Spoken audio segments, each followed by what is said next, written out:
To fa, masu kallon mu da sauraron mu assalamu alaikum wa rahmatullahi ta'ala barkatu. An yanka fata ta shi.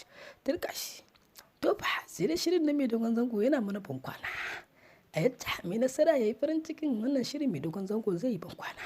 Ganin cewa an yi gwagwarmawa a wannan shirin mai dogon zango labari na. Sai dai mai nasara ya nuna soyayyarsa tsakaninsa da shi da Maryam. Ganin cewa Maryam ta so mai nasara kuma mutum ba za ta iya rayuwa ba in babu mai nasara. To fa masu kallon mu da sauraron sai dai Maryam ta yi dana sanin rabuwa da mai nasara ganin cewa shi ne muradin zuciyarta kuma shi yake share mata hawaye a koda yaushe kuma soyayyarsu tun suna yan kananu suka yi ta har suka taso kuma soyayyarsu tun yana tun yana talaka ta so shi har ba shi da arzikin da zai iya kuma ubangiji ya buɗa masa kasuwanci sa ci gaba. To fa sai dai mai nasara ya yi farin cikin abin da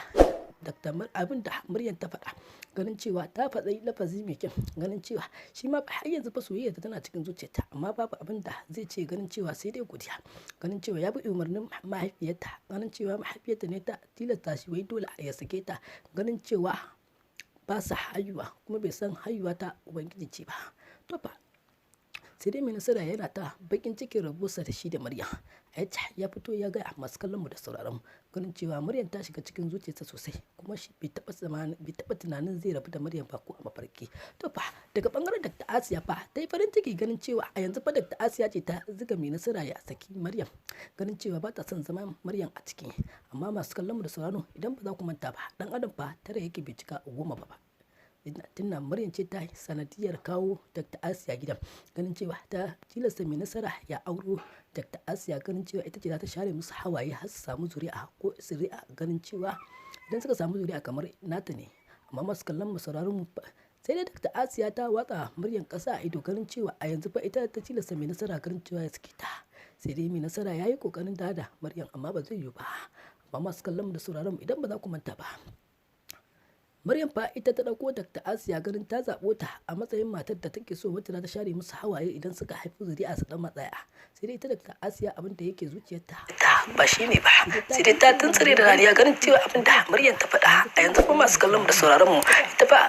Dr. Faiza ta yi farin ciki har ta ce da mai nasara ita fa a yanzu fa ita ce da daular nan dan ta samu ɗa namiji kawai shi za a baiwa wannan daular da mai nasara ake da ita. To fa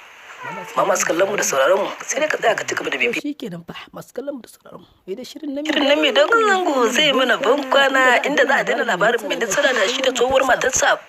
Maryam ganin cewa to fa a yanzu za a daina labarin mai nasara ganin cewa a yanzu za a ga bangaren Sifrezo ganin cewa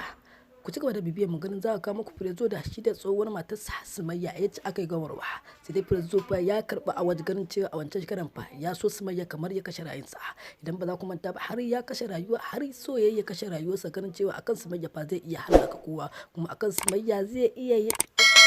keta uban kowa a duniya amma to shi dai